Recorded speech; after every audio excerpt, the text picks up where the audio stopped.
કહેવાય છે કે કાળા માથાવાળો માનવી ધારે તે કરી શકે છે અને સુખ સુવિધા હોય તો જ પ્રગતિના પંથે પહોંચી શકાય એ વાતને છેવાડાના આ યુવાને ખોટી પાડી છે। ત્યારે આજે આપણે વાત કરીશું કે સિંગાપુરમાં જે વર્લ્ડ ઇન્ટરનેશનલ ચેમ્પિયનશિપનું જે આયોજન કરવામાં આવ્યું હતું, જેમાં ગુજરાતના નવસારી જિલ્લાના વાંસદા તાલુકાના એક ગરીબ આદિવાસી પરિવારના દીકરાએ ગોલ્ડ મેડલ જીતીને ભારતનું ગૌરવ વધાર્યું છે। આ આદિવાસી યુવાને 800 મીટર રેસમાં ગોલ્ડ મેડલ, 200 મીટરમાં સિલ્વર મેડલ અને 400 મીટરમાં બ્રોન્ઝ મેડલ મેળવીને ઇતિહાસ રચ્યો છે। યુવાન જે છે તે સૌ કોઈ યુવાનો માટે એક પ્રેરણારૂપ બન્યા છે। સિંગાપુરમાં યોજાયેલી વર્લ્ડ ઇન્ટરનેશનલ ચેમ્પિયનશિપમાં ભારત અને ગુજરાતના ગૌરવ તરીકે વાંસદાના કેલિયા ગામનો આ યુવક ચમક્યો છે। નવસારી જિલ્લાના વાંસદા તાલુકાના કેલિયા ગામનો ચેતન ભગરિયાએ 800 મીટર રેસમાં ગોલ્ડ મેડલ અને 200 મીટરમાં સિલ્વર મેડલ અને 400 મીટરમાં બ્રોન્ઝ મેડલ મેળવી સમગ્ર ભારતમાં ગુજરાતનો ડંકો વગાડ્યો છે। જી, મારું નામ ચેતનભાઈ સુમનભાઈ ભગરિયા છે। મારું રહેવાનું છે કેલિયા ડેમ, તાલુકો વાંસદા, જિલ્લો નવસારી। હું બાળપણથી જ રમત પ્રત્યે બહુ આગળ છું ને રમતો છું। પ્રાથમિક શાળામાં 5મા ધોરણથી ખોખો રમતો હતો અને ત્યારબાદ હાઈસ્કૂલમાં જઈ શ્રી મારા ગુરુજી એવા ગણપતભાઈ સર મહાલા એ મને ખોખો પ્રત્યે ખૂબ પ્રેક્ટિસ કરાવી અને પ્રૂવ કરી અને તે બદલ હું સ્ટેટ લેવલ પર 4 વખત હું ખોખો રમી ચેમ્પિયન બનાવી અને ત્યારબાદ ચેમ્પિયન બનાવી બાદ નેશનલ માટે સિલેક્શન થઈ નેશનલ રમ્યો અને ત્યારબાદ મારું કોલેજમાં રમવાનું નહીં મળ્યું। કોલેજ પૂરું થયું ત્યારબાદ મારી રમત માટે બંધ થઈ ગઈ અને ત્યારબાદ મને 2010માં ગુજરાત સરકારે ખેલ મહાકુંભની લોન્ચ કરી અને ત્યારબાદ મેં વ્યક્તિગત રીતે રમતમાં જમ્પ લગાવ્યો અને 13 વર્ષ સુધી મેં વ્યક્તિગત એથ્લેટિક્સ રમ્યો અને ત્યારબાદ મને નેશનલ બી રમવા મળ્યું।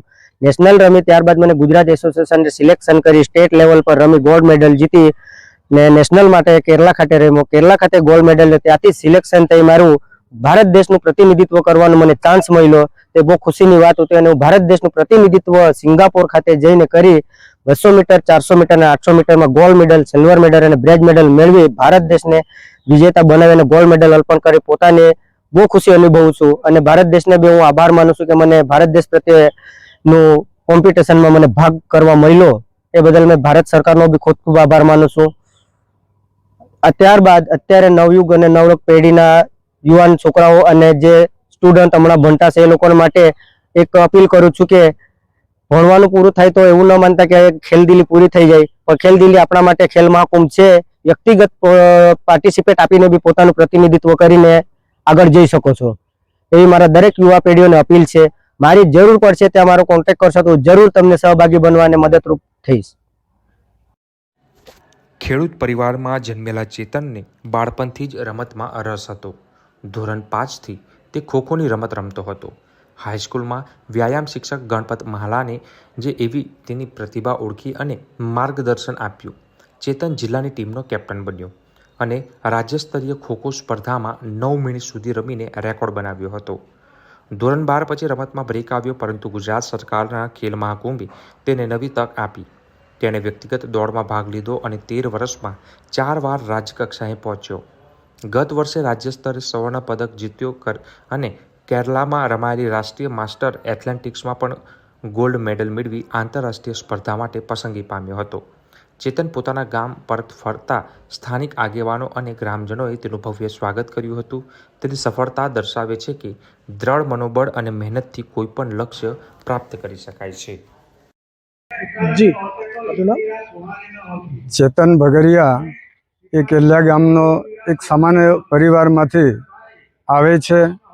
એ જ્યારે પીપલખેડ હાઈસ્કૂલમાં ધોરણ 10માં એણે પ્રવેશ લીધો ત્યારે એનું મેં જે ટેલેન્ટ જોયું એના પરથી એને મેં ખોખોની ટીમમાં પસંદગી કરી અને એક રૂરલ ગેમમાં રાજ્ય કક્ષાએ જ્યારે રમવા ગયા ત્યારે મને પણ આશ્ચર્ય થયું કે આજ સુધી કોઈ એક ખેલાડી આવો પેદા ન થયો હતો અને એ 9 મિનિટ એને પૂરી કરી હતી।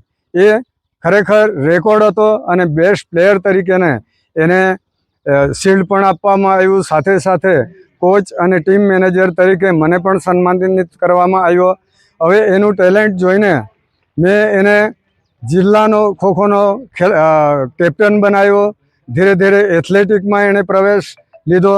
હવે સરકાર શ્રી નરેન્દ્રભાઈ મોદી સાહેબે જ્યારે 2010થી ખેલ મહાકુંભની આખા ગુજરાતમાં જ્યારે એની શરૂઆત કરી ત્યારે આ ચેતનભાઈને એક રમવાનો મેં વળાંક આપ્યો અને એને એથ્લેટિકમાં એને ઉતાર્યો. એ 100 મીટર, 200 મીટર અને 400 મીટરમાં એટલો ટેલેન્ટ ખેલાડી હતો. અને જેથી કરીને હમણાં જ્યારે માસ્ટર એથ્લેટિકની સ્પર્ધા સિંગાપુરમાં યોજાય ત્યારે મારી પાસે આશીર્વચન લેવા પણ આવ્યો અને આપણે એમને શુભેચ્છા પણ પાઠવી. અને જ્યારે એ રમવા ગયો ત્યારે એણે 800 મીટરમાં ગોલ્ડ મેડલ મેળવ્યું, 400માં સિલ્વર મેડલ અને 100 મીટરમાં એણે બ્રોન્ઝ મેડલ મેળવીને એક પોતાના કેલિયા ગામનું તો નામ રોશન કર્યું જ, આખા વાંસદા તાલુકાનું, નવસારી જિલ્લાનું. પણ ખરેખર મને પણ ખૂબ આનંદ થાય છે કે જે એના માટે મેં મહેનત કરી અને એ મને આજે મારા માટે પણ ખૂબ જ ખુશીનો દિવસ છે. ધીરે ધીરે એ હવે પછીના સમયમાં પણ ચેતનભાઈ આગળ વધે અને આખા દેશનું નામ રોશન કરે એવી એમની પાસે અપેક્ષા રાખું છું અને શુભેચ્છા પણ પાઠવું છું. આભાર.